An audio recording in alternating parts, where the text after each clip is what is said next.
Hey everybody, welcome to Pencil for Life. This is the one and the only Brad. How are you guys doing today? I hope you are doing well. I don't know who's with me in the chat yet because it's 2 o'clock in the afternoon here. So we'll see who shows up, who doesn't.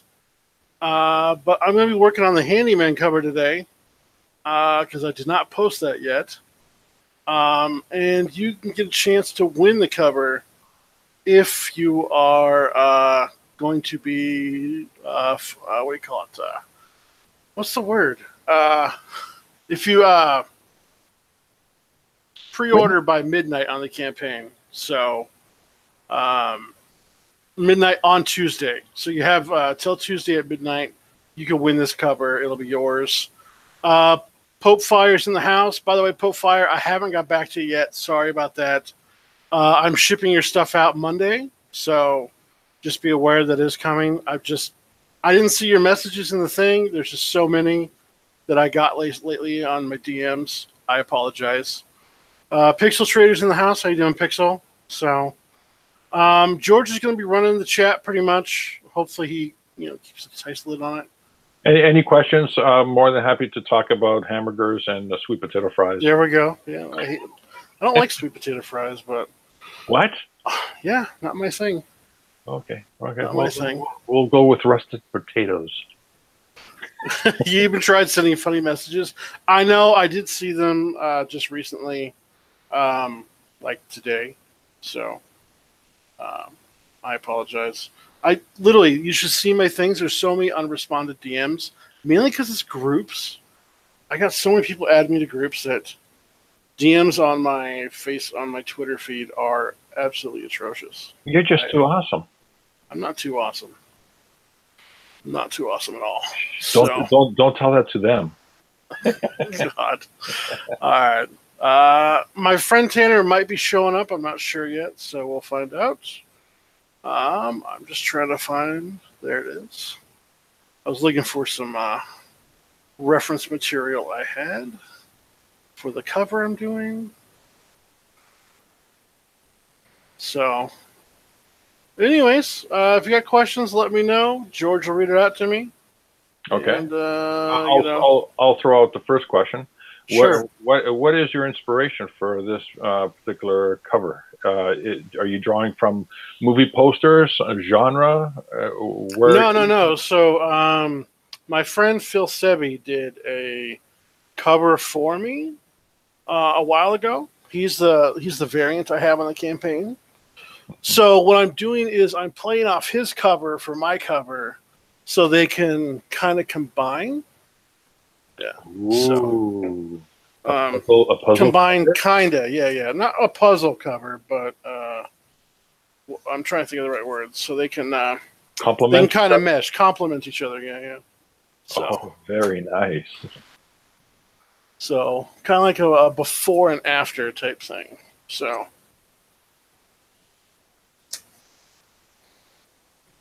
And what kind of materials are you using? I see you're using some sort of French curve, or is that what these things are called? Ellipse tool? Ellipse tool, that's it. I am so out of that. It's ridiculous. It's all right, man. It's all right. I'm just trying to figure where I want to put it. So, because I already got the plan in my head.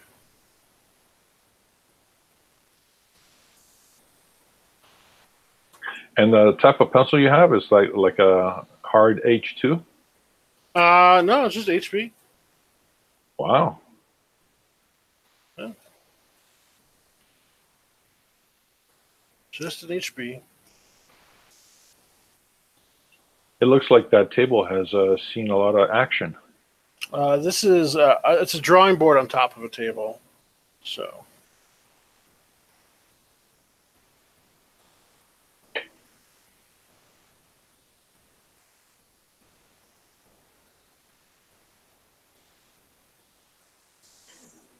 And would you look at that? A nice oval, just to start off with. It reminds me of something that I saw on the Tick, in one of the Tick comic books, where he says how to draw the Tick. You draw a circle. Yeah. You draw a line through the circle. And then the third panel is you draw a tick holding circle with the line through it. No. Hey, Pixel, did you want to join us? You can join us if you want, buddy.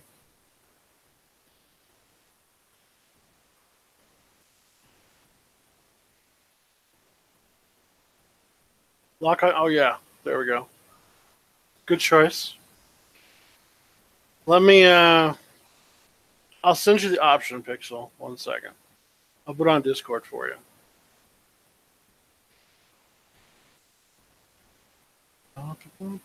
Since we're going to be here a while anyway.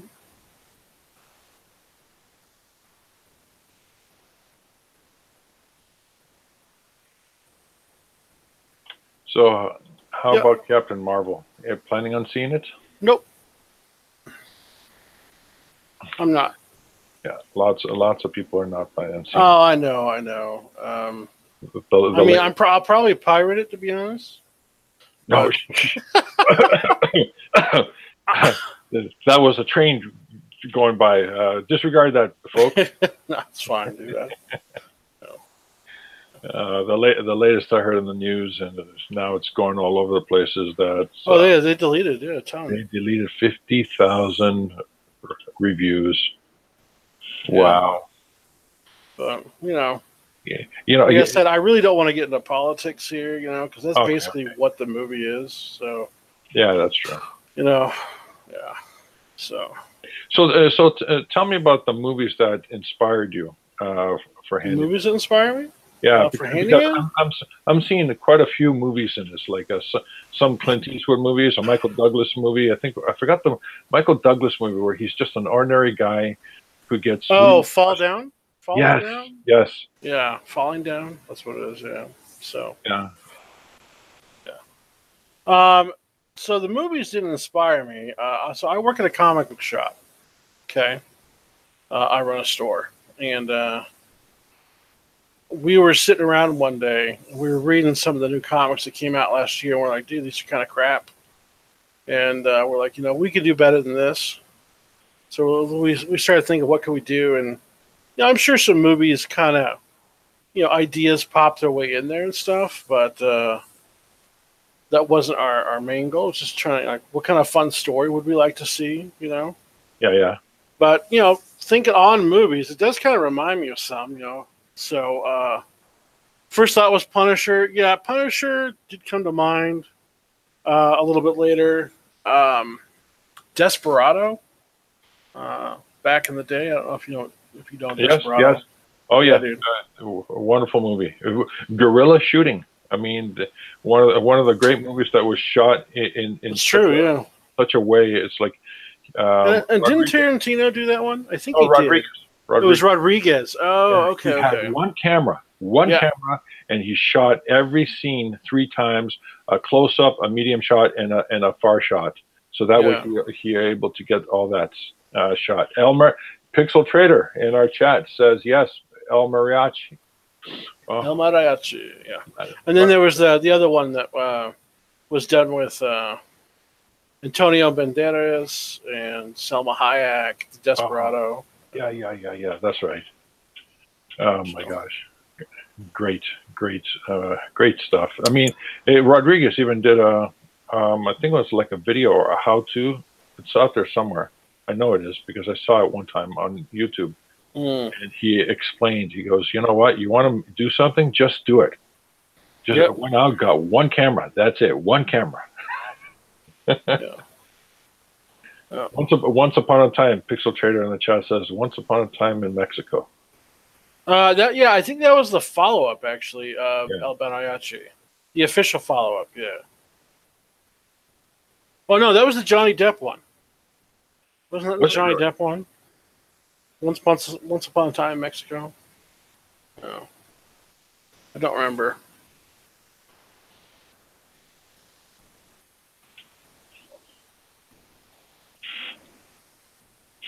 The thing about the Michael Douglas Falling Down movie that impressed me was just the simplicity of it.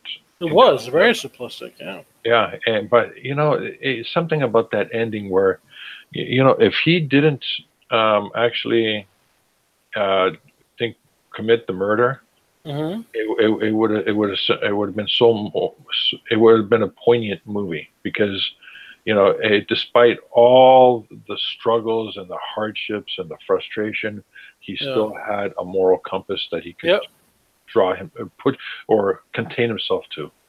Correct. Yeah, I agree. So tell me about the moral compass of your character. Does he draw a line somewhere at all?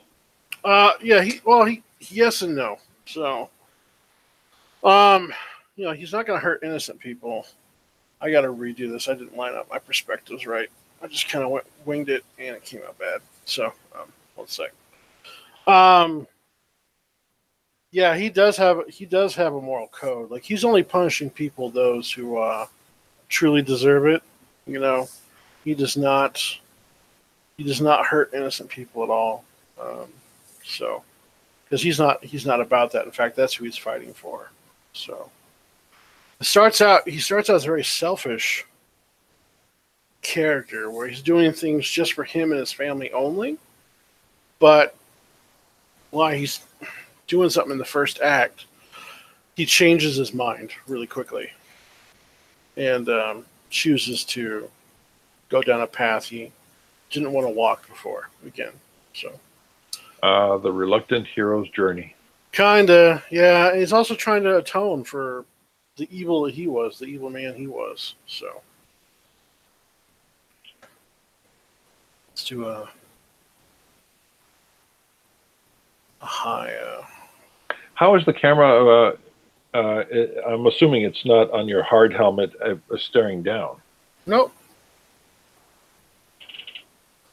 It's on a.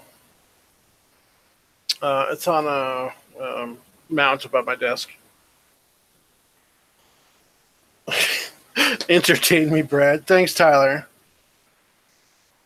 Tyler's the writer for the book, by the way. Awesome. Can he come in here and? I think he's at work right now. Paragraphs he's being a jerk at work.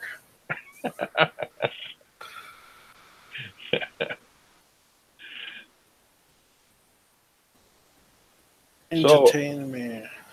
So to the writer of the book, and they're hanging out in the chat.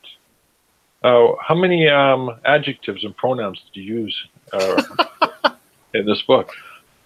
Did you have any conjunctions? Huh? Conjunctions?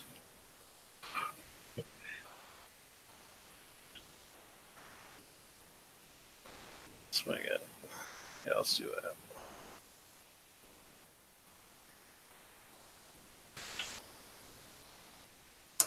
Yes.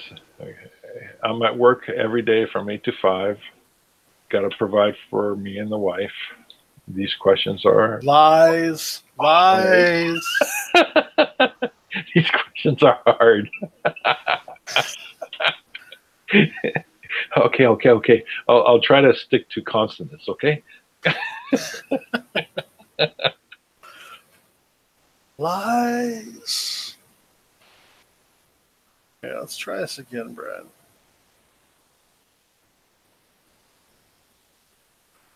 What we're looking at is creating a vanishing point outside of the page. Yeah.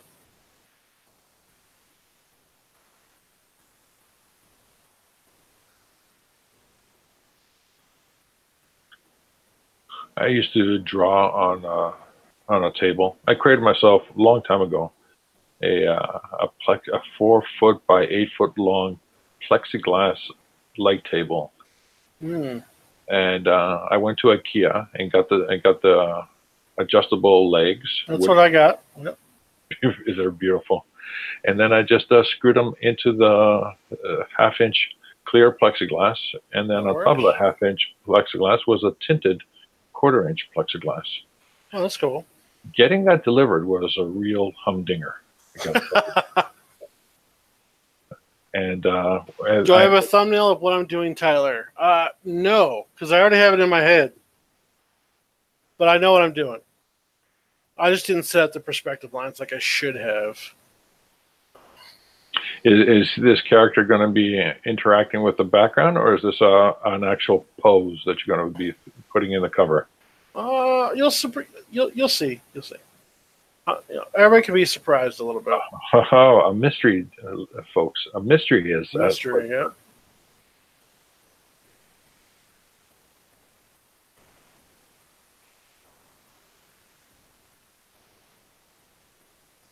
You know, one thing I've seen in custom tables is the artist would cut a half moon where they would usually, bump up against the table. Mm-hmm. So that way they're able to come into the table that much closer. I and built myself a half round moon in my gut, so I may have to do that. No thumbnail, Brad. You're too cool. Whatever, dude. Okay, let's put some guides up top so I can tape this. No. Not like I'm gonna need these very much. So is any of this creativity being affected by the environment around you? I mean, lack of creativity? Sure. Well, okay, let's pursue that. No, there's just sometimes when you get down on yourself or whatever, I'm in a basement, right? So there's not a lot of light. So when I don't get a lot of light, I get kind of cranky-ish. So there's that circle. Where was that before? We have a new player in the chat. Mightyos. Greetings, everybody. Who's there? Oh, Mighty Geek. Hey, Mighty Geek. How you doing, buddy? Mighty Geek, do you have a question for our host here? We don't need to.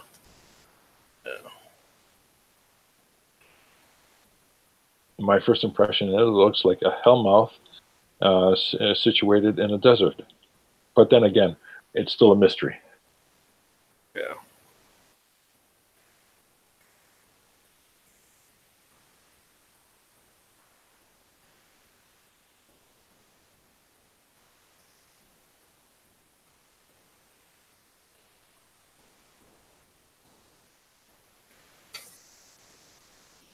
This one we got slightly.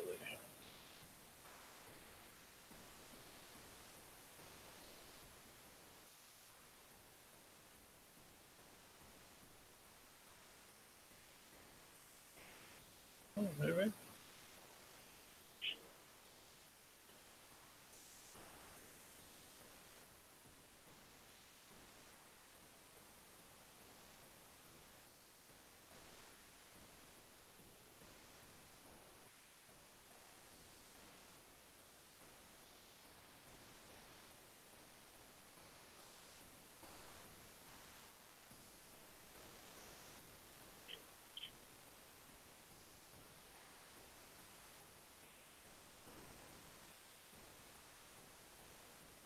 Oh, Draw and Talk has got to bounce.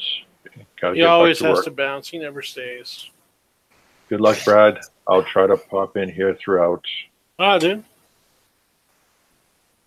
Brad, cover boards? Yeah. And cover boards, yes. I have some at my shop. I sell to other people. And maybe I should.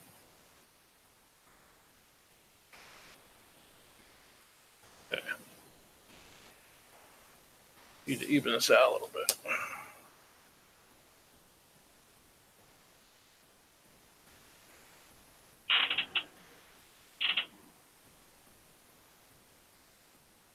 We're gonna do.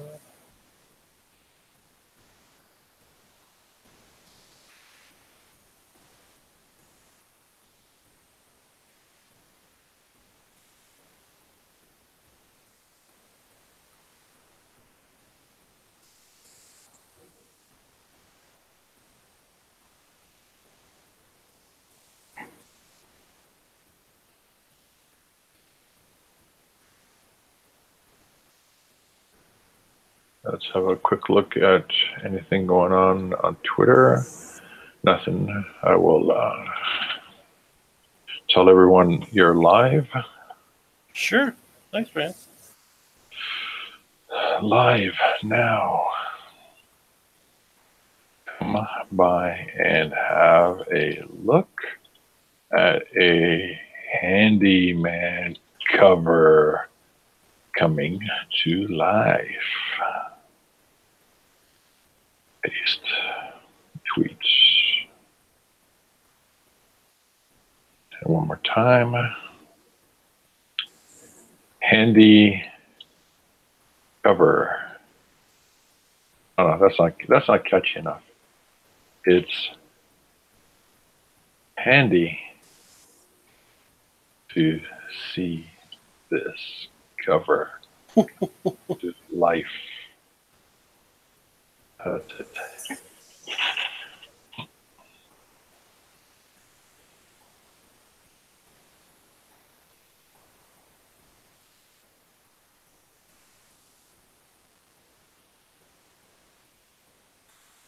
Okay. I can build up that. That's not bad.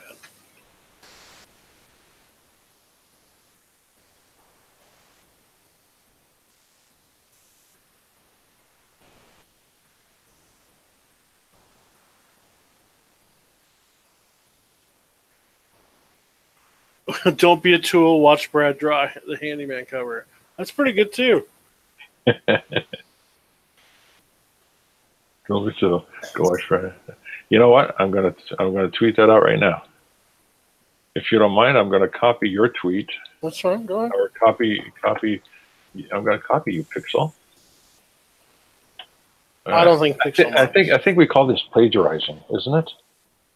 Something. There you go. Construction lines. Let's see here.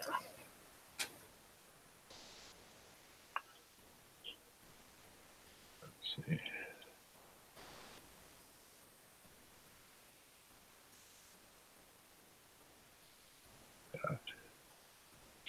Let's try one more tweet. Who can take a screwdriver and plunge it in your skull? Okay. That's one way to do it. Handyman can. Handyman can.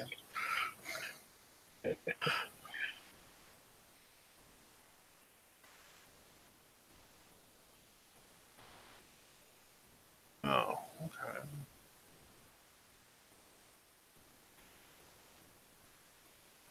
Fine.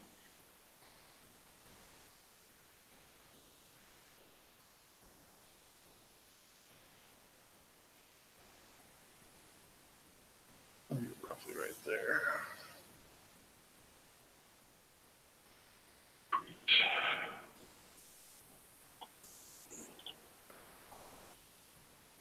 That looks fine.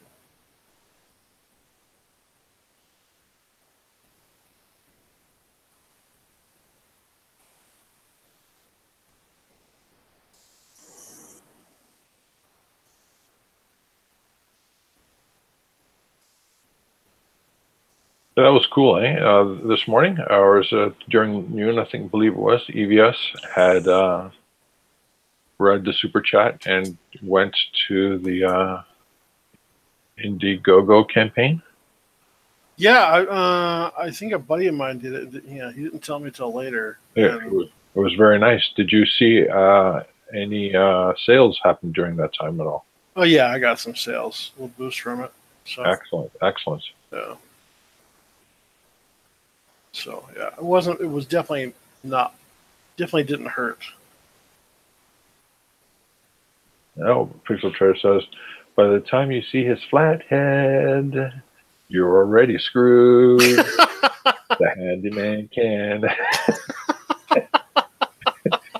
Pixel, you have to write it in tune, man.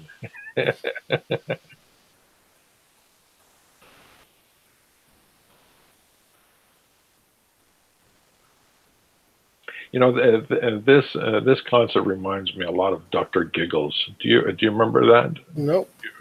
It was a doctor who was sadistic. It was a dark Okay.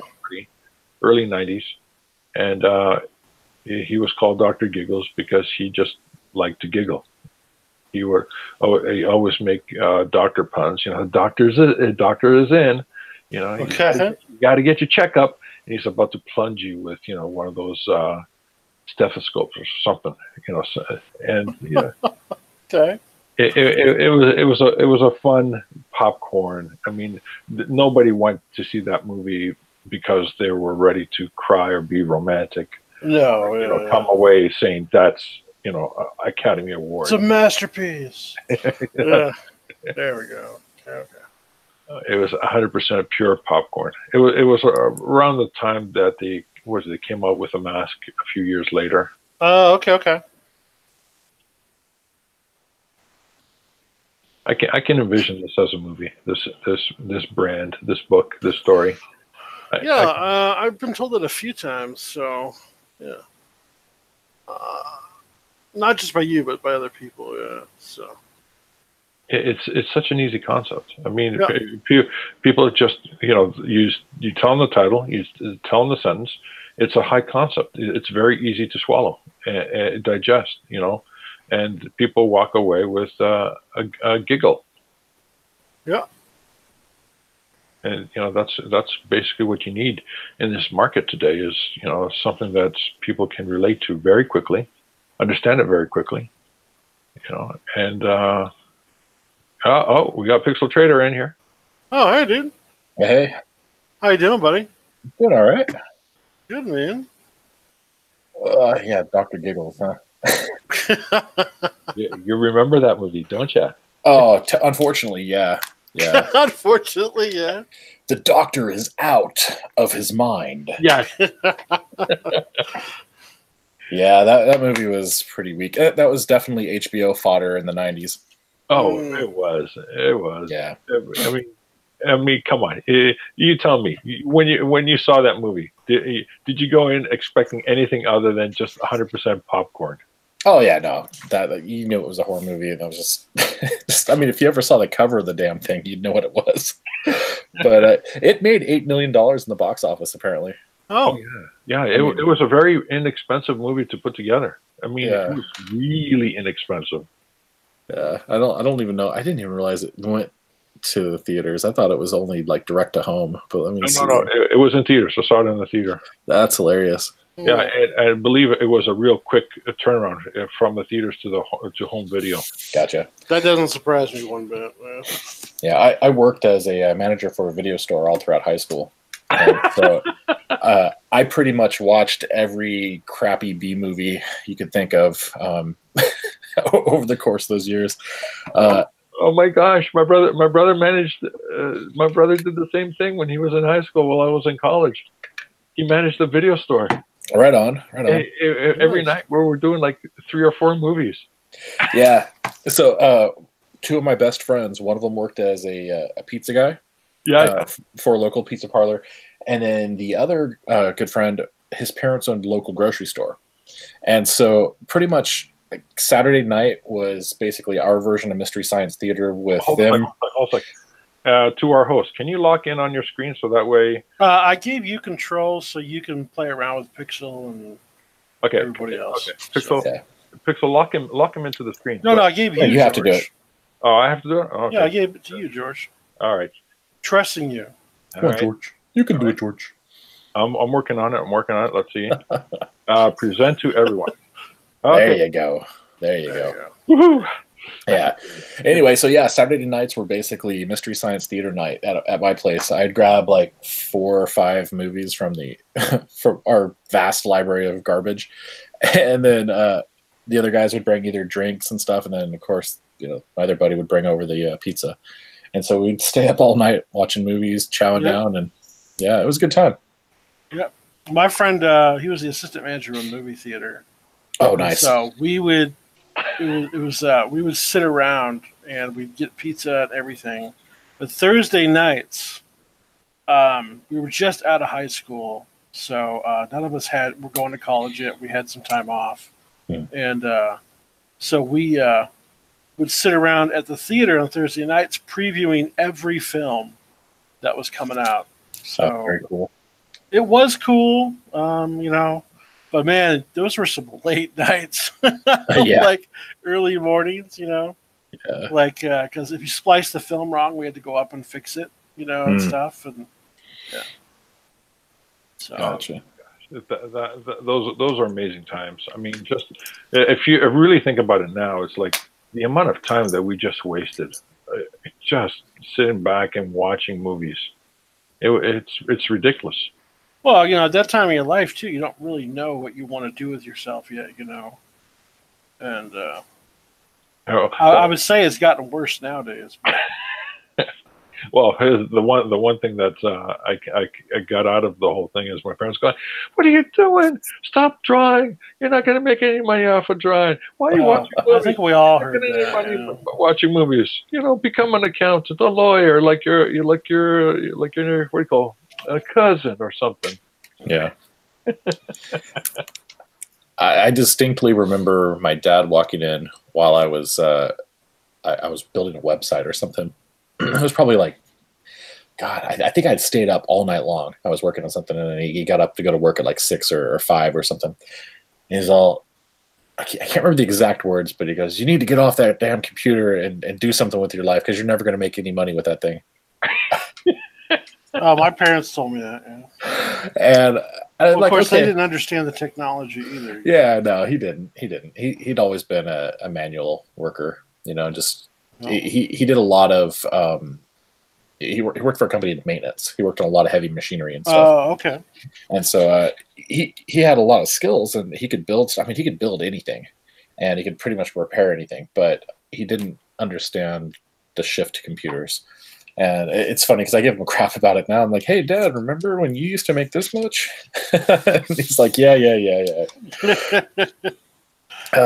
But yeah, it's fun. We rip each other, but he's like, "I'm actually glad you stuck with that computer thing." I'm like, "Yeah, me too. I don't think I would be working on anything else. I don't think I could. I break more stuff than I can fix."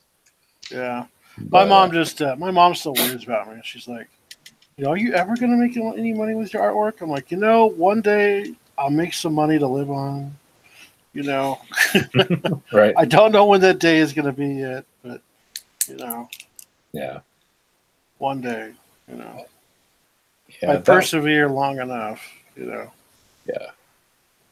That's one of my only regrets is, I took the art side of things and applied it to web design and graphic design. And so I don't regret that portion of it, but I do regret not spending more time exploring the whole comic book side of stuff, because that's what I really wanted to do. All throughout high school, I was, anytime I wasn't working, I was trying to work on pages or character designs and things like that. And I never did anything with it eventually. Yeah. So I've got tons of characters that I've designed, and I've got a few things I'd really like to do. And now I've got Tales from Beyond the Gate, which I'm going to be working on. I'm actually I need to get my thumbnails finished for those so I can start working on the pages. You haven't started that yet? I have not. Well, I had a late start on it. Yeah, I know. I read the script. Yeah. Yeah. So I think the script is pretty much good to go. I might have to add another page just to spread some stuff out. I trimmed down a ton of text. I've got some of my thumbnail pages going, but my biggest problem right now is I've lost a lot of confidence in my ability to tell the story and like the angles and stuff I want to work with. I'm not quite in the right mindset yet, and it's been really hard for me to get those scenes pulled together. So, yeah, I get you. Well, I understand completely. Yeah. So what are we talking about? Do you need a little moonshine? No, I don't think it's moonshine. I think it's more like I just need to get myself inspired and maybe stop working so much so I actually have the ability to focus on the art. It's just difficult. So we'll see what happens. I mean, if I have to pull out of the project, it'll suck. But I'll do it. Don't pull out of it. Don't even say. Yeah, don't even say that, dude. Yeah. Bad word. I don't know. I may ask for help, like getting the layouts working or something. Yeah, I'm not sure. ask for help if you need it with the layouts or thumbnails or whatever. Yeah. I'm happy to look over them with you too if you want. I'll help you out too, but do not pull out. Yeah, don't be a quitter. Yeah. Don't pull out. Don't pull out. That's like the worst advice you can tell somebody. Only if you're trying not to get pregnant. Well, yes. Why? I wasn't even suggesting such a thing. How dare you? Oh, hell. Let's see. Okay. I've got all this crap up here. Yeah, I'm supposed to be working right now, which I'm kind of doing. But I keep finding myself doing other stuff. Well, you work all night too, dude. So, Yeah, well, a lot of times, like today and yesterday, I really didn't have to. Thankfully, my hours are starting to normalize again. I think we've only got one meeting, maybe 2 meetings a week now that are with the guys overseas. But okay. What is it that you do, Pixel? I'm a software developer, and so I've got a team that's based out of India that I work with on a regular basis and coordinate. And so, a software developer. Tell me more. Do you develop anything in PHP? I do PHP for myself, so like my web development side of stuff. That's what Indicron is actually based on. But my primary language now is Python. No kidding. Can you do, say, a website with that filters emails and confirms the emails through proxy to make sure and cleans it up? Oh, a scrubber and a verifier? I mean, I could. I mean, you can. It depends on how much hassle you want to put into it. But yeah, I mean, I could write code to be able to do that. It would just take a while. It also depends on what access you have to your email server and things like that, because you can write code. Okay, you said enough. I think I have a customer for you. Okay. No, I do marketing, advertising, and branding. So, just a little while ago, I was approached by a longtime customer. He asked me to help him develop a flow chart for his ideas for scrubbing and verifying emails, which I did, and he sourced it out, and now he's looking to take the code that's been created to massage it, and he said, "Can you find me a programmer that can, finish the project?" I said, "Sure, I'll look. If it's possible, I'll connect you. If the conversation goes well, you got a contract there." Yeah, I'll take a look. I'm trying not to take on too much right now, just because I can't. I mean, to be honest, I really can't. I'm already overloaded as it is.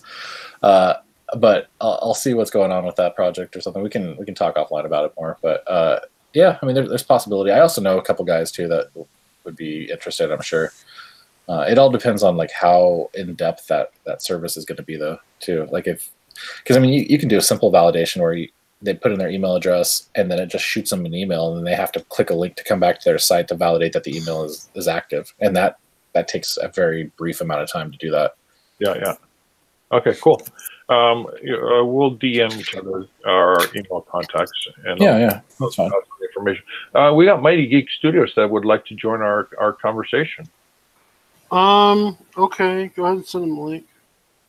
All right. I'm just trying to keep. I don't want a ton of people in here, otherwise I'll get distracted and won't focus on my. Okay, Mighty Geek. The moment one of us leaves, we'll tag you in. Okay. It's one way to do that, I guess. Yeah, it's not going to be very long. My girlfriend just hit me up and said she's not feeling well, so I need to actually go pick her up from work. Oh, but you picked her up yesterday. I know, right? I have to go get her again. Oh my god! Yeah, I know. It's like every time my kids would say, Dad, is there anything for food? Is there? They come whining for food, and it's like I go, we'll look at them. What are you doing? You ate yesterday. Exactly. and they look at me, of course, with a raised eyebrow and slightly shifted stance and arms crossed. That doesn't work, Dad. Oh man, hold on a second. I gotta share something. Let me switch over to my other account here real quick. Let's see. I think I had told you, Brad. I don't know if George knows about this, but I work with a team of guys that have been developing a tabletop game, basically as kind of like a drop-in for 40K. Yeah. Yeah. Where you can take your old models and just build an army out of that and play our game. You don't have to go through and buy all new stuff. Yeah. Anyway, so we've been doing that, and we were going to a show at the end of May, I think it is. We put it on you so you can take a look. Yeah, 1 second. I got to go find the the message real quick here. Hold on. Anyway, he just sent a picture of some of the models that we've had made for us.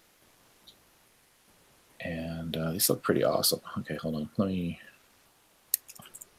pop this open here. I'm going to share. Which window do I want to share? I want to share that one. Okay. Share. Yeah, I'll see it. Okay, make it bigger. And that's cool. Well, let me make these. Can I make these larger here? Yeah, I'll just zoom in on it. Dude, that paint job is killer. Yeah, these guys do some excellent work. Hold on. Holy smokes! Look at I see a lot of models at the shop, you know, because we sell 40K there and other tabletop games. But dude, that paint job is dope. Yeah, so these guys are doing these for us. I can't remember which set this is based on, but they're building these as you know, for us to be able to demo the game, and we're using just off the shelf custom. I mean, they might be a little bit custom, but we're not having custom figures made for our game. We're saying, look, go out and get your own figures, set them up however you want to. We don't care how you play them. You just have to build your army based on our specs. So we're not going to dictate that you have to buy a specific model set. I don't think that's the right way to do it. Actually, you know what? I probably should not have that showing. It's pretty though. Okay, let's see. It's very pretty. Here. Let's get this one. There we go. There's that. Yeah, these things came out really cool. the level of work and patience for something that small. Gosh. I mean, these are small. Right? I mean, we're talking about a couple of inches. About four tops. It really depends on how big the bases are. I can't remember the size. These are like the standard 25 millimeter, like the little guys or something like that. 25 or 30. Yeah. Yeah, somewhere in that range. 25 millimeter. Give me a second. I'm looking at my specialty ruler. It's an inch. Crap. Hold on a second. So it's just about an inch. Yeah. Good God. That's incredible. Yeah, that's just the base. Yeah. Yeah, some of those guys who do the 40K stuff, dude, they are insanely detailed. Yeah.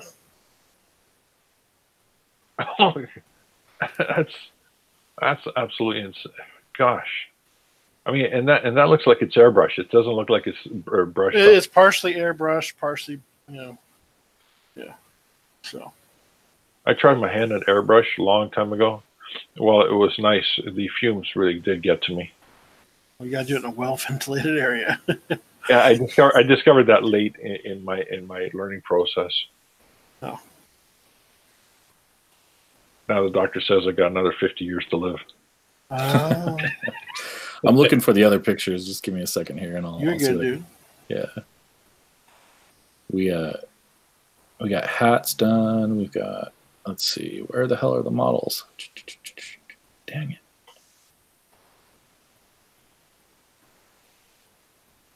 Yeah, the robots look sick.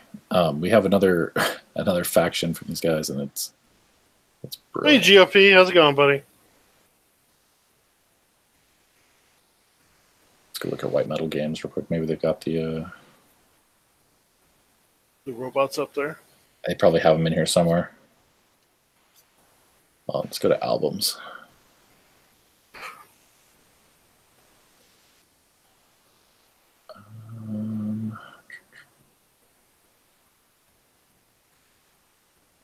How much are they? As those little figurines costing? I do not know. I didn't. 40K will run you because they usually sell them in squads of 5 or 6, and it varies on the model. It'll vary between $30 up to $60. Holy smokes! That size, that small, that much? Yep. Games Workshop really gouges the system. Yeah. Yeah, so a lot of these are done by different companies as alternatives to those, and so I don't know how much they cost, but they're definitely not cheap per se. So let me just throw this hypothetical out there for here and everyone else who might be listening. If I were to model figurines, for such a gaming scenario, and not sell them at that ridiculously high price, would people be interested? Or are they going for the brand? It's the brand, dude, because they got their own models and stuff.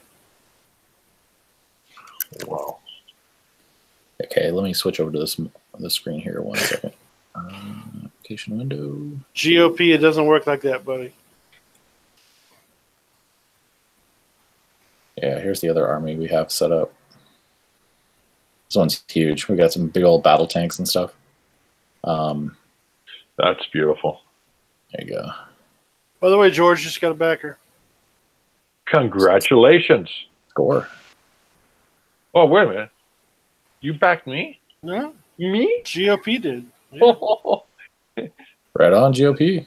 Thank you, gamer. Awesome. Yeah, GOP's a stud, dude. Look at that. So, The detail on this thing is pretty epic. yeah, it is. Jeez, I don't know what to say, gamer. Thank you so much. I was not expecting. I was, just hanging out here, trying to be a nice host to the host. Oh, look at that! Holy smokes! Yeah. Is that a paint job or is that actual light coming out of that? That's the paint job. They airbrushed it on. That's just beautiful. Yeah, it looks pretty amazing. So those units are a little bit larger than the other guys, obviously, but so those discs, each of those discs is about an inch. Yeah, 25, like 30 millimeters. Yeah. Jeez whiz. Yeah, it's pretty impressive. God, those things are awesome looking. Yeah, dude. I might have to draw one of these guys. Actually, this is the army that's attacking inside my story. Oh, yeah? And then, yeah, these are the guys that are actually attacking the bunker. So that's cool, dude.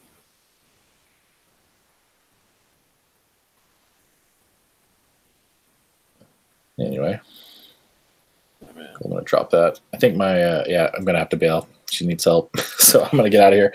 I will catch you guys later. Good luck with the cover. Hit me up when you're done with it, and we'll get it posted on IndieCron. Yeah, I will. Don't worry, dude. Yeah, no worries, brother. All right. I'll talk to you guys soon. Yep, see you, buddy. Yep, see you, George.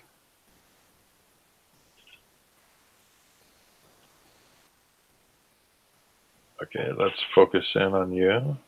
Sure. Present to everyone. And we're looking at a hand, a hammer, and is that a pizza cutter between the hand and the hammer? Nope. It's definitely not a UFO. It's definitely not a UFO. You are correct.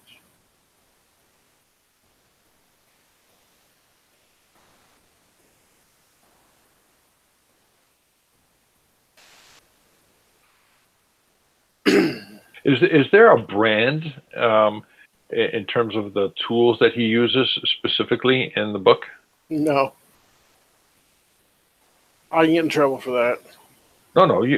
Well, no, of course. But yeah. You could end up making a. I'm not throwing this out there to impede on your story, but you could come up with a generic brand that's to your story, so that anytime the character uses a hammer, a wood chipper, a buzzsaw, whatever brand it is, yeah. Yeah, he's very loyal to that brand.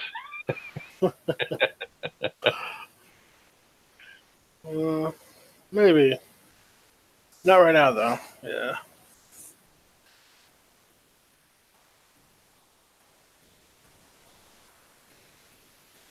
So tell me about that, being able to get to the movie theaters and do all that. What was the most memorable experience about your theater hopping? Oh, when we just like it was just I don't know, seeing behind the scenes of how it used to work, and just having a fun time. Like we were there when Phantom Menace came out, so that was cool. Well, so we got to see it before everybody else. Yeah. So Wow, that's really cool. yeah. Me, when I went to see Phantom Menace, I went to see it because no, not the Phantom Menace. I went to see the trailer for the Phantom Menace, and I had to pay to go see. Was it Who's Jack Black or something like that? Oh yeah, something like that. Yeah, Yeah, I the Brad remember. Pitt movie with Anthony Hopkins. Yeah, the one where he grows younger, right? Yeah, no, it's where Brad Pitt dies at the beginning and comes back, and it's actually death. Oh, oh yeah. Who's Joe Black? Joe Black, that's it. Uh, Yeah, I had to actually. I couldn't believe it. I sat there in the beginning. I say, okay, good. We just saw the Phantom Menace trailer. Great, awesome. And then we had to wait 3 hours for. We had to wait for a 3 hour movie. I mean it was ridiculous. I mean, all I could think about is, okay, how long is this movie? What, 3 hours? I have to sit there 3 hours. And I said to the theater manager, do you mind if I, go and come back 3 hours later and we'll and see the trailer one more time? He said, nope, you have to sit through the 3 hour movie and the credits.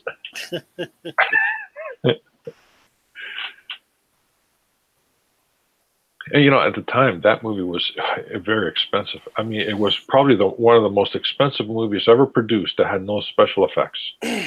oh yeah. I did like Jar Jar. Not. But Jar Jar, wasn't bad though. yeah. Like honestly, when you think about the movie today, everybody hated it when it first came out. They just ragged on it. But compared to what we got lately, Oh my gosh. Okay, yeah. You're gonna have to go there. It's a given. It's a given. yeah, compared to what we got lately, I think it was fine. Yeah. That. And honestly, he knew what he was doing with the kids. Oh, So yeah. George Lucas.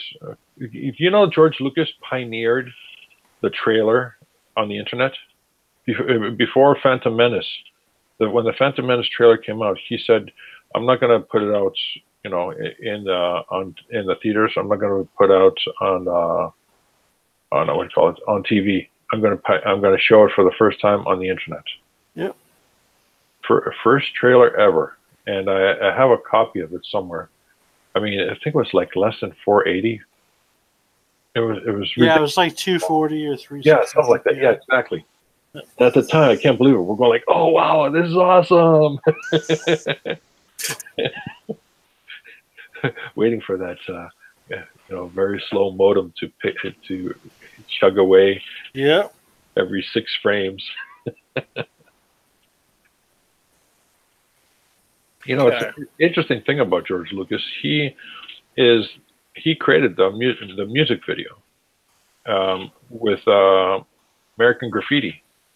Every scene or every vignette in American Graffiti is supported by music. As soon as the song's over, he goes to a different vignette. Really? Oh, Yeah. I did not know that. It was absolutely. It kind of blew my mind. And what the other thing I heard about is that regarding Apocalypse Now, it was George Lucas who wrote the story, but Francis Ford Coppola took it over because he was just an intern at the time, and Francis Ford Coppola towered over him and everybody else. It doesn't surprise me. It's Hollywood. They'll do whatever to get whatever name to sell whatever. Yeah. So now it looks like we're happy with the composition. Yeah, with what I'm going for. Yeah. Yeah. And what's your next move? So you're gonna go in with a tighter pencil, or are you gonna go to? Yeah, a little bit tighter pencil. Very nice. Very nice. Is there going to be any detail on the? Is that a spotlight? No. The mystery continues.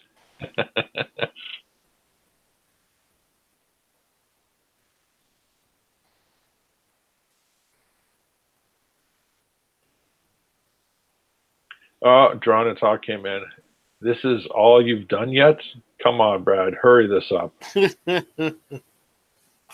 Whatever, Tyler. Oh, the next line says, jokes, this is looking great.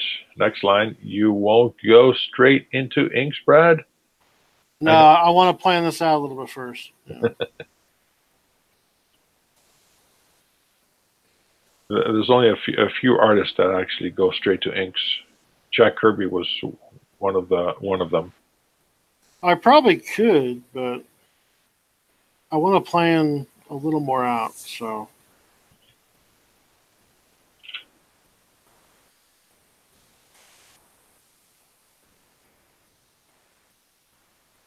let's have a quick look at what's going on in the world. Mecha Random 42 is talking about Rotten Tomatoes. Yellow Flash is talking about Sonic the Hedgehog. oh, that's ugly. Yeah. Comics. Did you see that, by the way?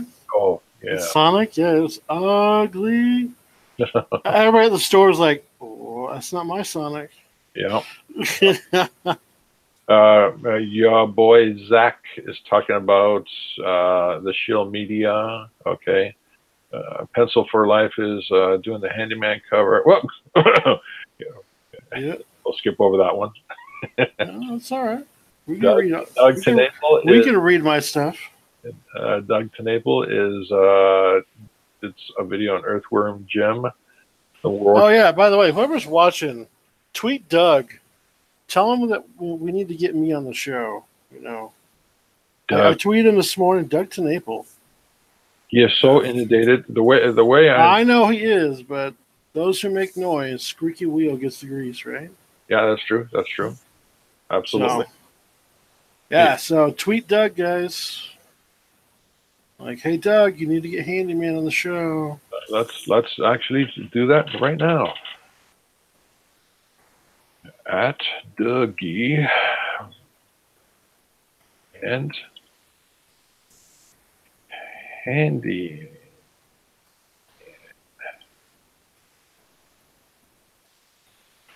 We'll use our little Pencil for Life army here to get this happening. Pencil. And if you know any comic podcast out there, guys, that I should be hitting, hit them up for me. You know, message me on Twitter. I will reach out to them. You know, so let's get the Indiegogo link. Handyman comic is awesome. Any chance of getting it on your stream for a talk? Paste. And give me a sec. I forgot to add Pencil Life. Tweet. Let's have a look. yeah, it needs to be delicate. I agree. It needs to, you know, I don't want to go too crazy with it. I just want to kind of lead people in and get people to like it with the cover. Just give them a taste of what's going to happen.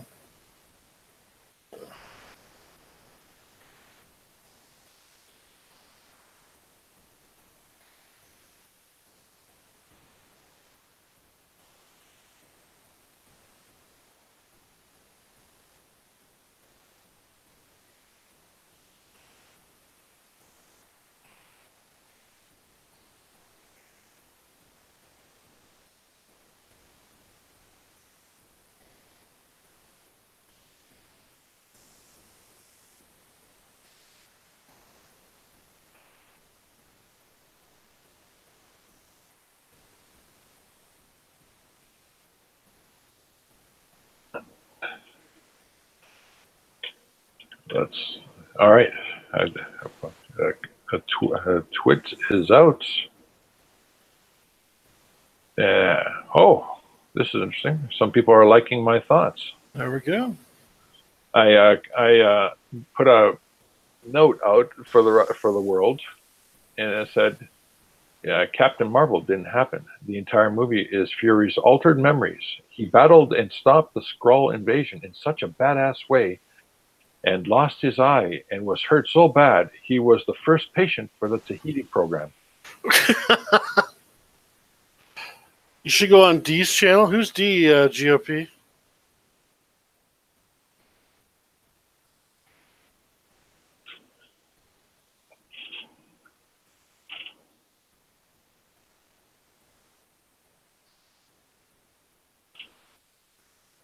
Let's catch GOP's attention at GOP and type it in. Who is D? And let's tell everybody where they can get to the Indiegogo.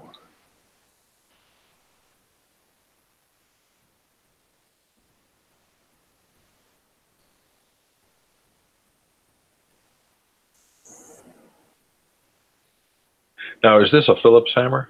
It looks like a standard Phillips hammer. Just a standard hammer, right? Yeah.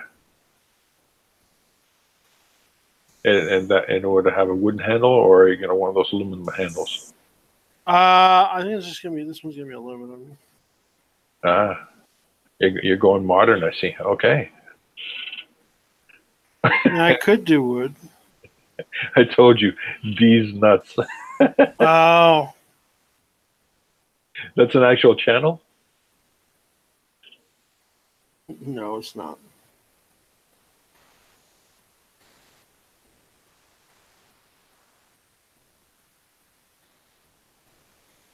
I should have saw that coming, but I'm too busy drawing. Well, we have 7 people actually watching now. And the people who are watching, any questions for our artists here? Speak up. Oh, Evolution Arts. I fucking knew that was the joke was gonna be a LOL. Oh, gee whiz. Oh, Justin. How you doing, Justin?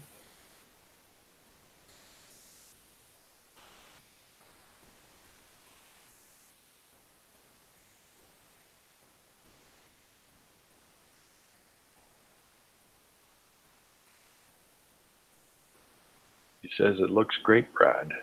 Nice. Yes, indeed. Look at that. Simple lines, just the perspective. Is that a dish? Is that like a saucer? Nope. Okay, the mystery continues.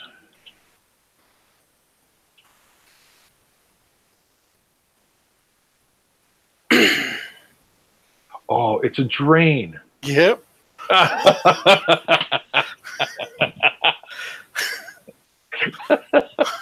Took you long enough. Well, I'm going like, okay, you got a hammer, you got an arm on the ground, and you got a tile floor. What do all these have in common? and then it trickled in me. I kid you not, it trickled. I'm going like, okay, so somebody's going to be bloody, and it's boom, got it.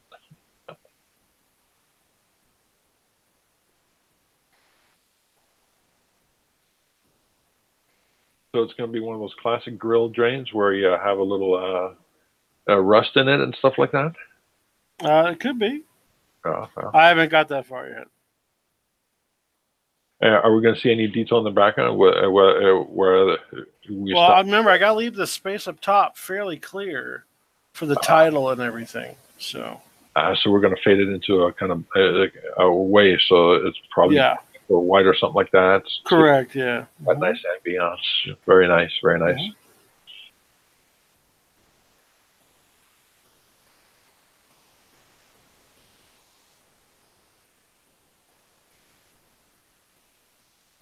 Hey, Brad, I missed some reviews. Any books I should add to my pull list? You mean Mr. Reviews this week? What did I review this week? I totally forgot. So I did the new Conan because I like Conan, Barbarian #4 that was out. Fantastic book. What else did I do? I did.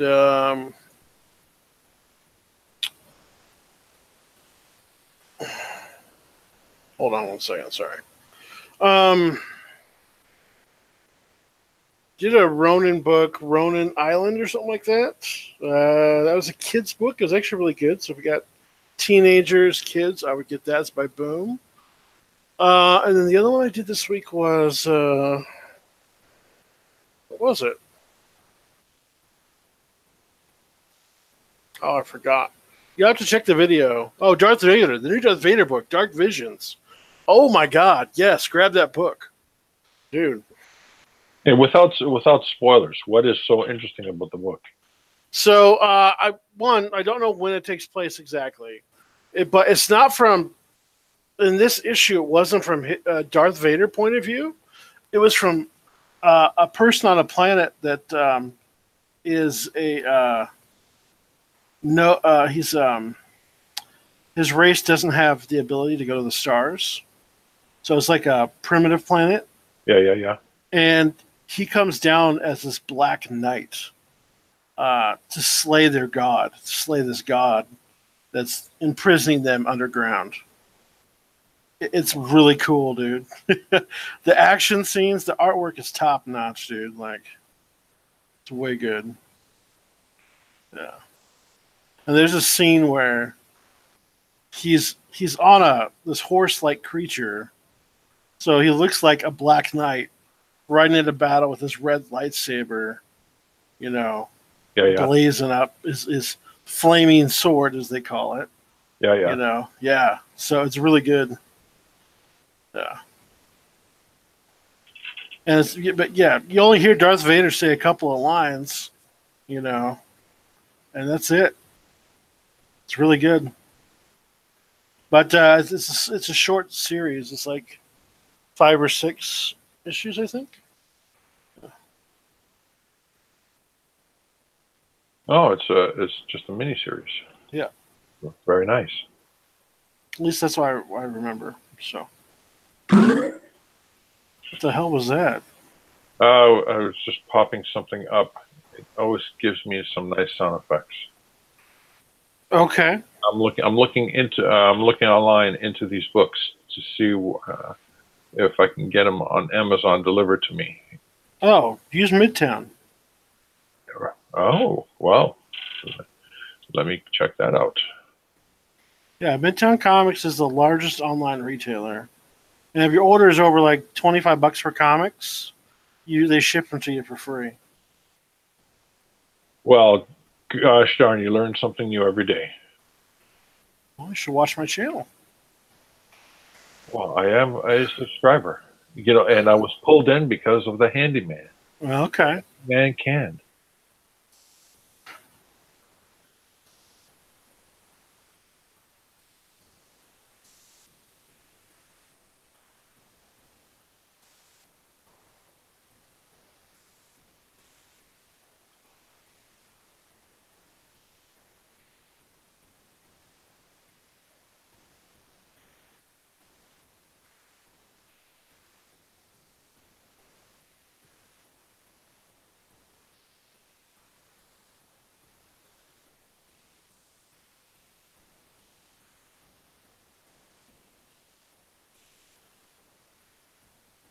Well, this is pretty good. We should get ourselves a bigger audience right now.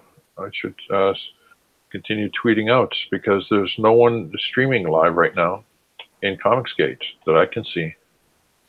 Yeah, well, everybody's working. Yeah, how is that? 9-to-5 job. Getting out at 5, making your way home through the snow, uphill both ways. Mighty Geek, I know I shouldn't leave my tools on the floor. They'll get rusty. And the next time I hit somebody with them, they may get infected. Yeah, that's right. You know, you don't want to give them. I don't want to give him tetanus while I'm trying to kill him, right? Yeah, You know? yeah. Be a little respectful.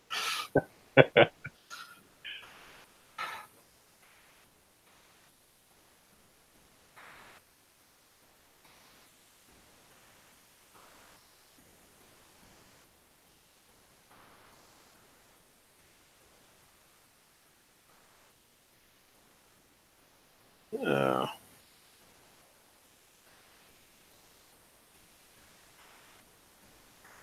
Is there a point where you will stop doing the pencils because you know you're inking it and Yeah. Once I get to a certain point, I will. yeah. But I'm planning out like where I'm going to put my shadows and stuff right now too.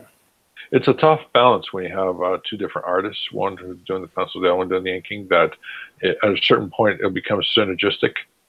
The penciler knows that he doesn't have to put down too many lines because the inker already has that feel of what the penciler's doing.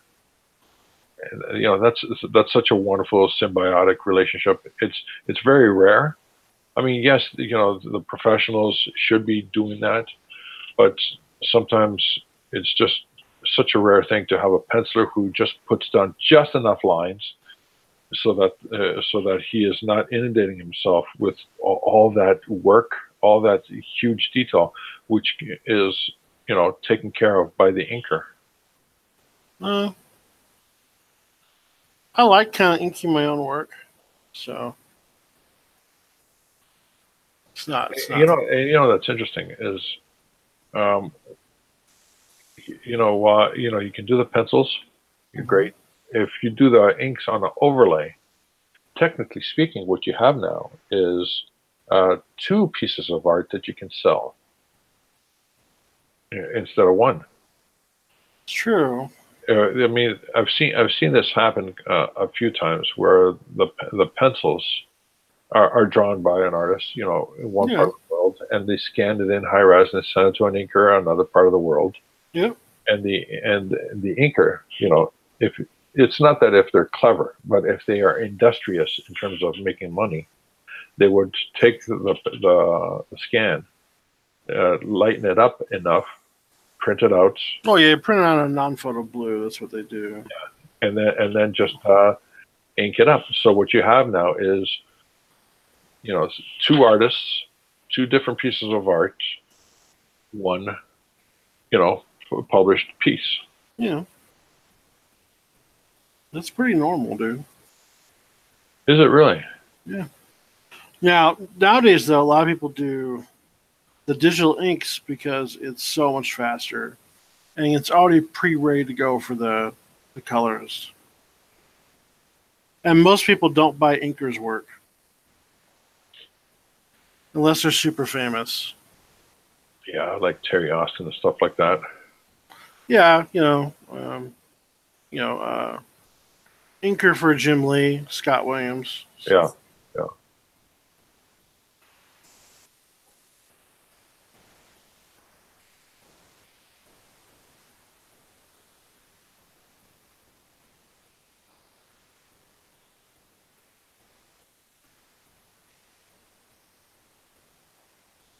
Oh, Mighty Geek Studio says, always remember rule number one, your tools are your identity.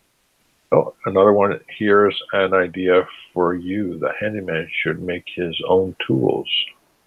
Well, Evolution Arts. I highly recommend the sculpture. Fantasy story. The which one? Let's see. Oh, I got to go back up here. Go. Hey, Brad, I missed some reviews. Any books I should add? We talked. Yes.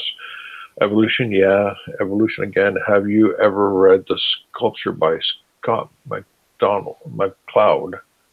No, I don't think I have. Okay. And then he says, is that Vader by Charles Soule? I don't know if it's done by Charles Soule. I know it's not Chuck. Well, you know, what's his idiot, you know. And then he can't keep his mouth shut. Yeah. And then he brings it back. He says, I recommend The Sculpture. Fantastic story. Okay.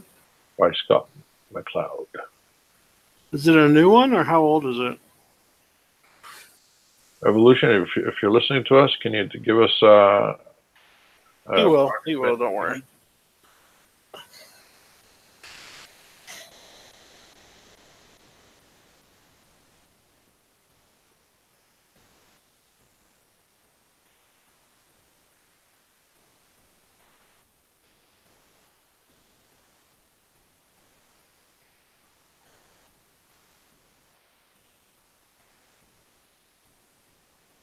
You know, the fascinating thing about Vader in Rogue One. Mm-hmm. I mean, you know, of course, you know, let's just get out of the way. The ending was just drop dead awesome. Yeah, that was worth waiting for. Yeah. Yeah, I didn't even see it coming, but when it did come, it hit me like a ton of bricks, and I was like, "What did I just see?" We get to see real Vader, you know, in action. I was like, "Oh my god!" And then when you saw the Leia's ship, Mm-hmm. the guy, it ties in perfectly to. Oh my gosh! The guy says, "Launch, launch." Like, what are you talking about? Then you get this wide shot of the ship inside the belly of the bigger ship. It's like, oh my god. Yeah. Okay. So we got that out of the way. The subtlety of Vader's home on Mustafar. I mean, wow! I mean, just him floating there, you know, just more of a torso than anything else. Yeah. What a tortured soul. I mean, yes, you know the guy got his legs and arms chopped off, but when you actually see him floating there, just a torso, Mm-hmm. then you actually realize this guy was just in such a bad shape. He's just a walking, what do you call it? Bionic plegic kind of guy. It's like, if somebody with a remote control said, "Hey, you know, is that Vader? It looks like he's got some bionic parts. Maybe I can Wi-Fi into it and get him to slap himself." Yeah, that's it. Mm-hmm. Evolution Art says, "I think it came out in 2015. McCloud, the dude that wrote those Understanding comic books, I saw a chick reading it and got emotional. I thought, oh, come on." Then I read it and almost cried. And then he finishes off with a sarcastic haha, I'm assuming. Because, I mean, that whole sentence was very emotional. It got to me, too.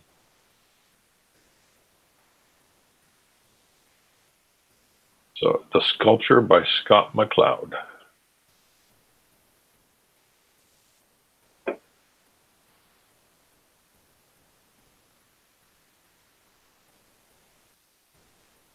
Oh, and look at that. You're doing research on what trains should look like. Yeah, I just picked one I liked. Oh, that's wonderful. I mean, it goes back from the old days where you know, I came across an artist studio where they had tons and tons of filing cabinets with a duodecimal system, and you know, I go like, you know, what's with all these filing cabinets? He goes, well, that's our old research material. I go, and it just took me a moment to think about what he said, and then I went to one cabinet. I think it was like D, and I opened it up, and there it was: dogs, dads, you know, detergents, dames, everything that you can think of. D for reference. Yeah. It's like, oh my gosh, I couldn't believe it. I remember what my art teacher said a long time ago in college, long before the internet. Said, you know, you gotta build yourself a reference library. You gotta. And then it's like when Google Images came to life, all that just went away. All that paper out the door. You know, it's a funny story about Google Images. Apparently, was it one famous singer? I don't know who it was. Maybe but it was a famous singer in the early 2000s, and she was wearing this particular dress to a function that everyone was talking about, and they all went to Google looking for that dress, and that's when Google Images came to life, because they said, you know what, we got to offload all this traffic, we got to get it off our main page. So they created Google Images, so that way they offload the search traffic. Oh, okay.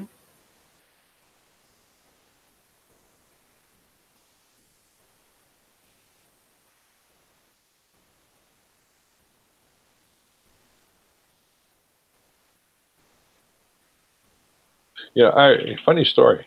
I recall when the Avengers came out in the theaters in North America, and I was at a movie studio, and I looked around. It was kind of empty for the morning shift, and I looked over to the receptionist and said, "What's going on? Everybody in a meeting?"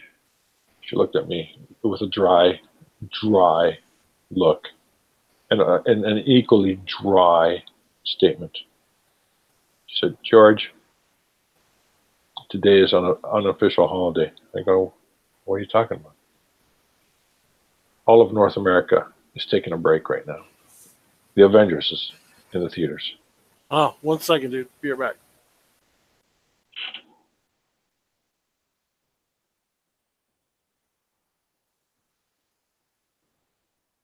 And now we have a moment.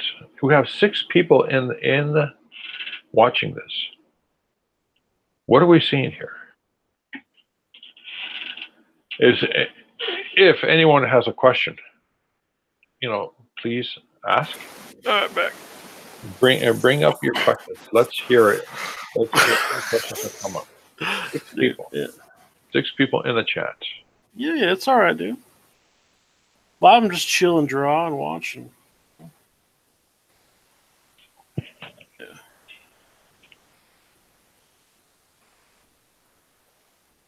This will be a wonderful video to play back. The one thing that I kind of asked YouTube if they could is to have a playback feature, at X in their playback feature, so you can say, watch it 2 times, 4 times, 8 times. So they used to have it. They used to, really? Oh, good gosh! Why did they take that away? That was awesome. I think they did that because it was part of the way people were stealing videos offline. So it had something to do with that, or they're uploading movies, and it won't catch the copyright if it's played at a certain speed. So that's too bad. And then you can go back in and slow it down to what you need it to. So, when people abuse things. It's funny that you mentioned that, but if anything digital can always be circumvented. It doesn't matter how well you try to. Yeah, it just slows them down. I had this conversation. Yeah, I had this conversation with many clients. They said, "Oh, we need to have some security on our website, blah blah blah, for whatever reason." And I looked and I said, "Okay, you know what? Think about it this way. You have Apple, you have Microsoft, you have all these guys, big guys. They spend hundreds of millions of dollars, for security on their websites, for the bookstore, for the movie store, and all that stuff. But that stuff always gets out. It's always pirated.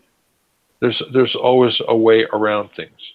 It's ridiculous. It's crazy, but that's the reality. So, I said to him, do you have like hundreds of millions of dollars to spend on cybersecurity? and they said no. I said, then what are you worried about?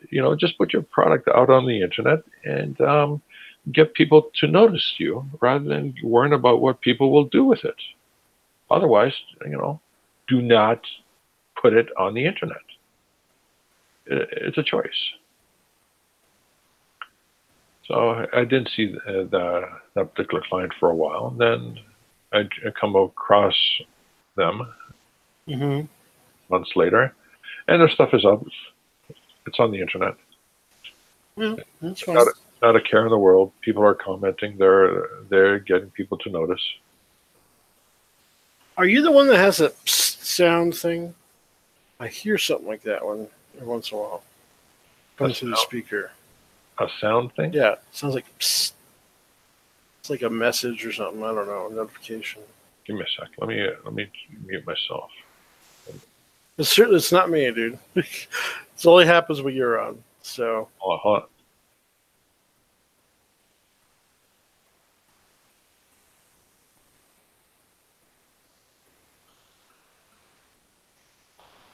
Did you notice any sound?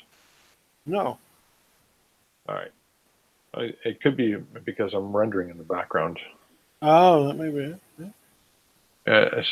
I made the mistake one time of setting my computer to render while I had Twitter open and YouTube open, and I was actually in a Hangout at the same time. And as soon as I hit render, the program just shut everything else down. Hey, Abe, thanks so much, man. Yeah, it's good to see it out there. Again.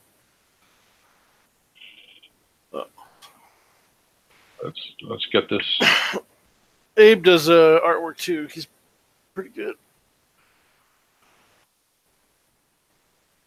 Oh.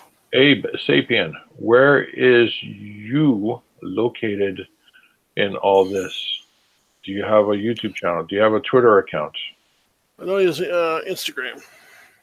You're only on Instagram. As far as I know.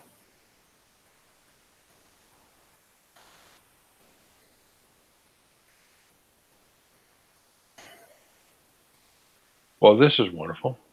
This is absolutely wonderful. What? No, I'm looking at your pencils. Oh, not wonderful yet. We'll get there.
Let's go.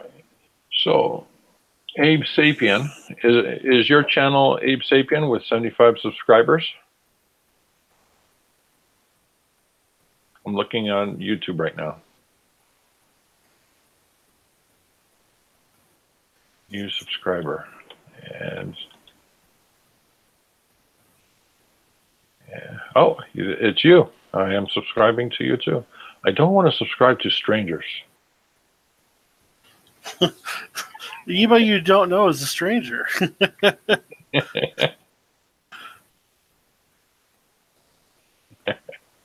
That's great. And Instagram. I am an Instagrammer too. Go to Instagram. Oh, Abe. Abe, I am not getting your Instagram account connecting. What's going on?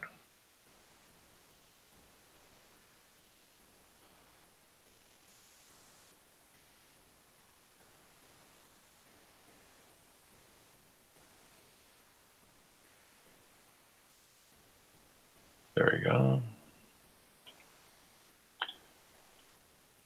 Let's have a quick look at what's going on in the world. Bounding into comics, Warner Brothers chairman and CEO Ken, some sort of Japanese last name, under investigation for allegations of sexual impropriety. And there's a picture of a hot redhead beside him. Well, if those allegations are true, he's got a great taste. That's one way of looking at it. You know, I sometimes joke, you know, sexual harassment will not be tolerated, but it will be graded. Okay. Let's have a look at Edward Boyette has tweeted more stuff about, oh, he's talking about the auction tonight. Yep. Very nice. Very nice. Have you tried to get in touch with him? Yeah, I'll be on Edwin's show a little bit later. We're working out times right now. Wonderful. Wonderful.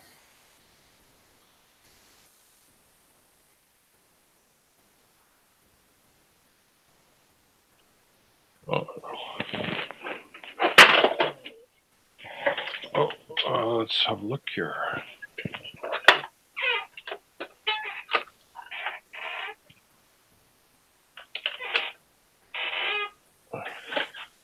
I got old school text. Oh, it's the missus. She says hi. Okay. I said hi to her yesterday. Okay.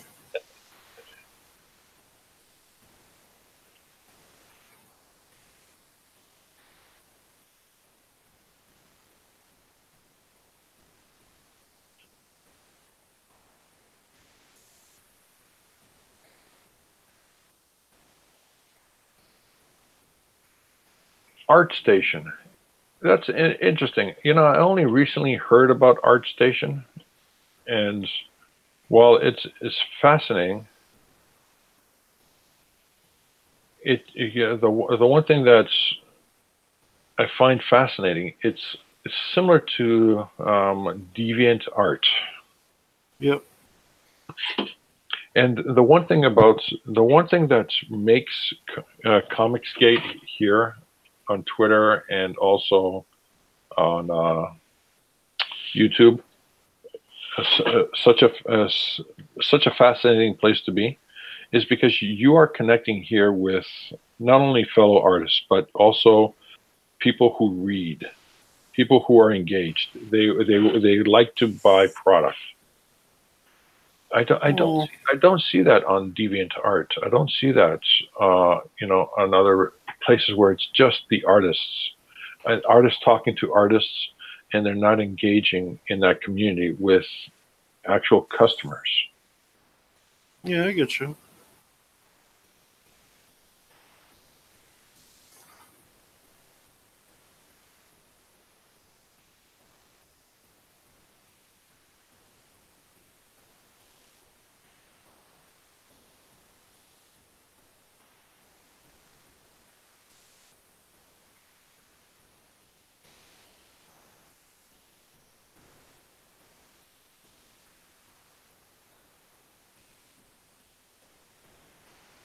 Well, tell us, what kind of pen is that?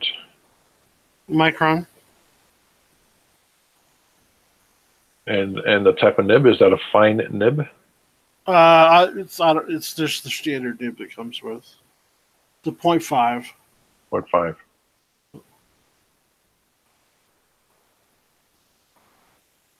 Yes, it is. Christopher C. asked, is that ceramic tile?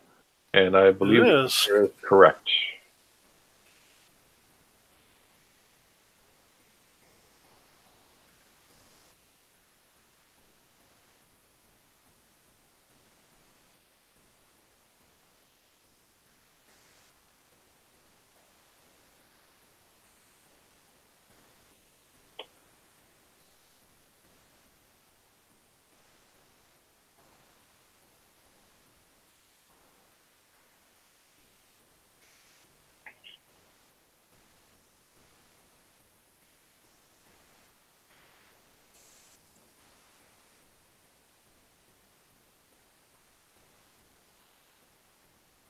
Abe Sabin tried to type in something, and I'm going to click show. That's fine. Sorry, typo. There we go. Wow, this wrench is really amazing. Just don't. With powers like these, I could save. Don't let it go to your head. I can save the world, but first. I love that that line in the mask. Mm-hmm.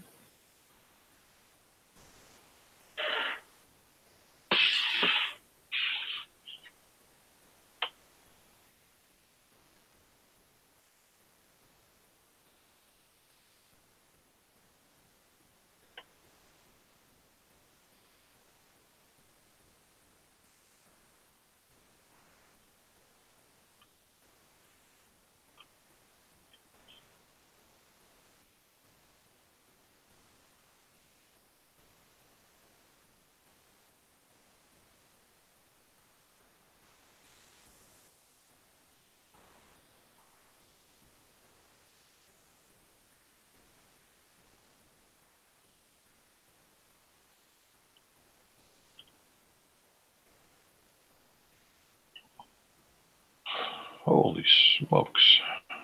What? There's just so much going on. I mean, just trying to keep up with everything. Don't. All the Twitter Don't. information. Don't. Yeah, you know what? So, yeah, it's true. Can't. You're only human. Sit back, relax. Yep. The world's not ending like people think it is. Yes, it won't be in 12 years. 13 maybe, but not 12. Something like that, yeah. I'm sorry to bring up politics, but No, you're good. Drop dead insane. I cannot express just how stupid that is. Oh, you know, the Earth's been around for millions of years. Humanity's been around for hundreds and thousands of years. Oh yeah, don't worry, Christopher. I got some cracks coming. You know, you seen my backgrounds and stuff. You know, I like to add all the little details and stuff in. So yeah, I'm just getting the major black areas down right now, and then I have to let that dry up to a day just to make it make sure it won't smear. You know, and then I'll come back and I'll be coloring it on another stream. So a whole day, you say? Wow. I do, yeah, because if it's not, if you don't give it the time it needs, it will smear. Interesting. I heard during the live streaming that Mike Miller and a few others have themselves a blow dryer with them. Yeah, I don't.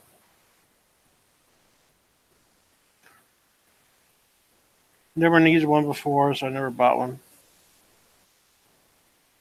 Maybe if I had a girlfriend in the house or something, I would have one, but I don't have one here. So.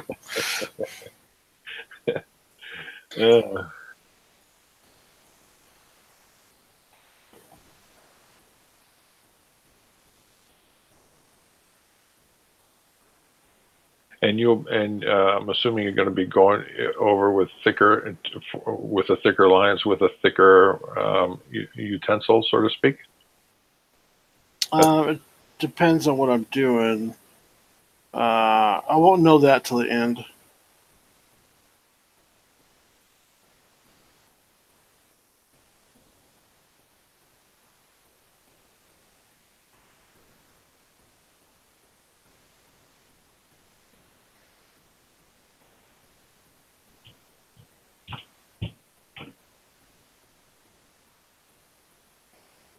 Abe, if you're still around, I connected with you on YouTube. I also connected with you on Instagram.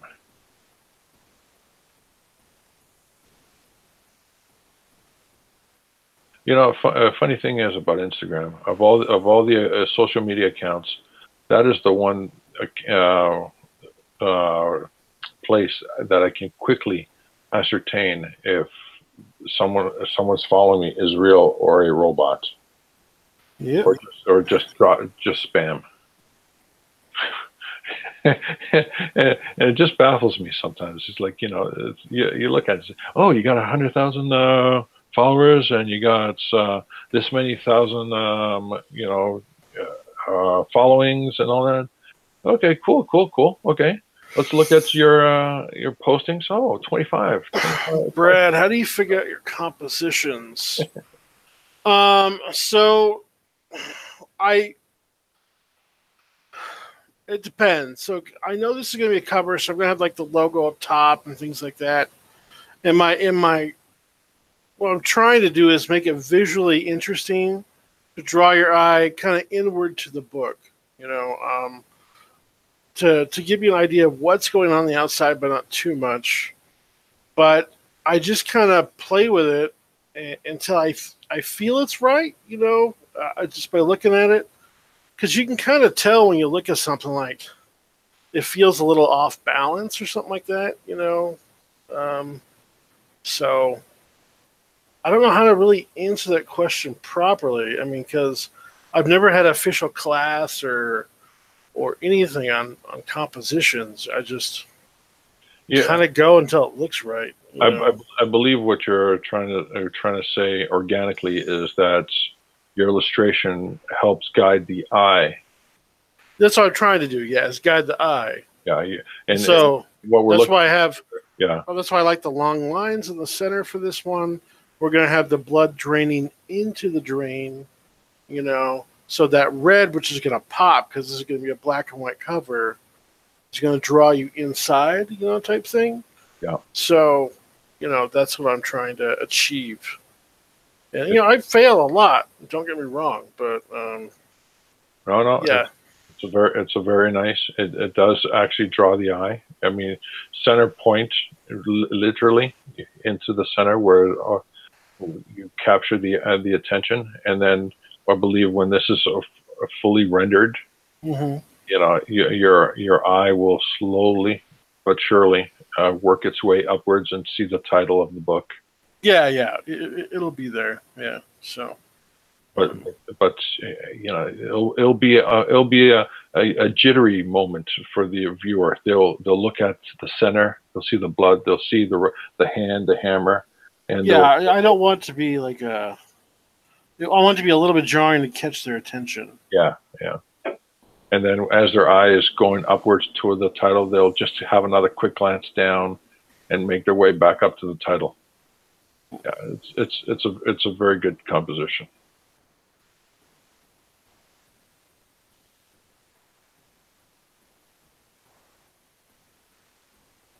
The old paintings like Leonardo, Rembrandt, all that stuff, these elaborate paintings, you would look at them and they would have, it's just a part of that painting where it happens to be just lighter, more brighter than the rest of the painting. Yeah. Mm-hmm. That's the exact same thing here. It looks like you're invoking.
We're coming up at 104 minutes on the stream.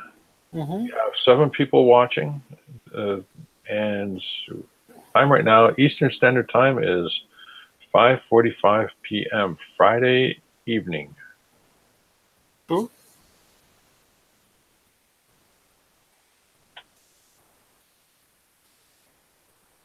And it is time for George to graciously disappear Are you leaving?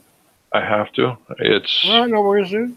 it's the missus, the Thanks boss. for hanging out. Oh, you gotta do family stuff. I understand. I have to. Once a day. You I should. have to show them, I exist. Yeah. This is absolutely fascinating to see this work taking shape. It looks amazing. I look forward to this when it's fully rendered. Yeah, it'll be Are good. you posting a low res on Twitter or anything like that? Yeah, when I stop here in a while, just so I can let things dry, I'll post a picture. Don't worry. Fantastic, fantastic. Yep. Ladies and gentlemen, I bid everybody adieu. See you, George. Yeah. Thanks for hanging out. Thanks for having me here. Yep.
Yeah, so anybody's watching, man, let's you can help me out, hit up the different streams and stuff.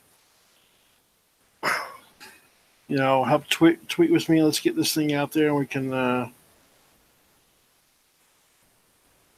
make Handyman a success, dude. At least this time around. I would appreciate the help.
Oh, thanks, Abe.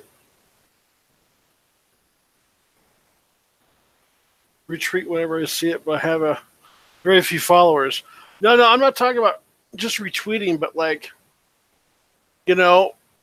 compose a tweet yourself at, like Doug, at Ethan, at whatever, Help me get their attention by coming at them from different angles, not just retweeting my one tweet. Does that make sense? If you're in their show and you happen to see them and, or whatever. Throw my name down in the chat or whatever. I'd appreciate it. Hey, Mighty Geek, thanks, man. I'm about to take a break here. It's been almost 2 hours, and need to get up and move the legs too. Plus, I want this ink to dry. But I'm going to be streaming the creation of this over the next day or two, So, and then the winner, whoever backs by Tuesday midnight, will be in the drawing to win this cover when it's done. So, yeah. So spread the word. Tag them in and drop like crazy. Yeah, dude. Make them. Let's make some noise a little bit. Shake their trees. Yeah.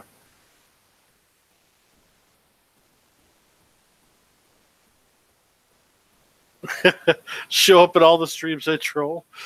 I know you. I know I do. But like, trying to, if you're an Ethan stream or Mike's stream or whatever, let's get that word going because I need that help from you guys. So trying to make this dream come true.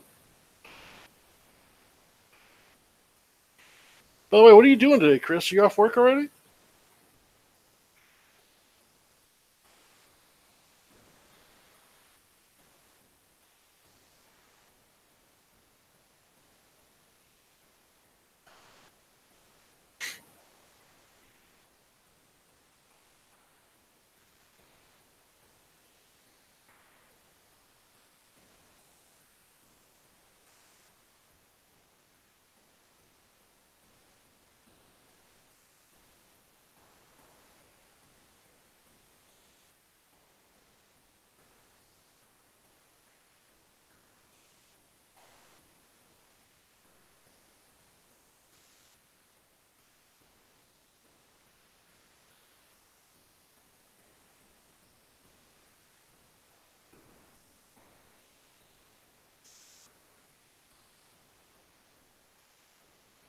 Oh, you don't work tomorrow? I'm sorry, buddy.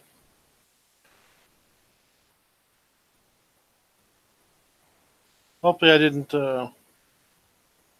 open a sore subject for you. I'm not trying to.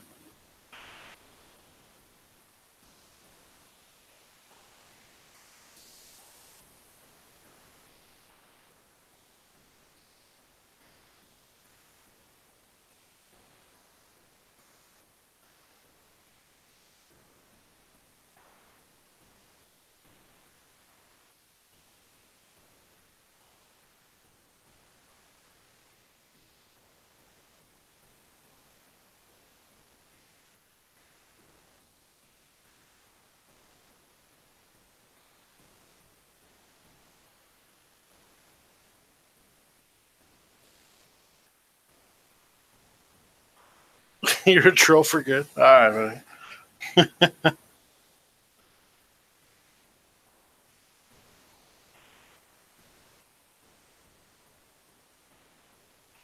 Well, you're now officially a support handyman troll.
All right, buddy. Take care, buddy.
You think supporting trolls are called bots?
Okay.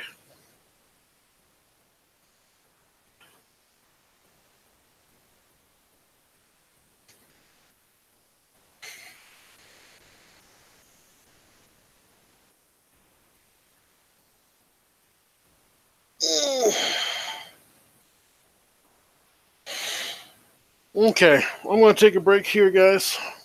Thanks for hanging out with me today, and I might be streaming later tonight. I know I am for the D&D stuff with John Dillard's channel, but I might be doing mine as well. So I'll let you guys know. Anyways, again, thanks for hanging out with me, guys. Thanks for supporting Handyman. Grab your copy. The link is down in the description below. If you do it before Tuesday, you'll be able to get this finished cover artwork. Possible, sorry. I'll be doing a drawing for anybody who's supported by Tuesday at midnight. So, anyways, guys, take care. Thanks for hanging out, and I'll see you next time. God bless.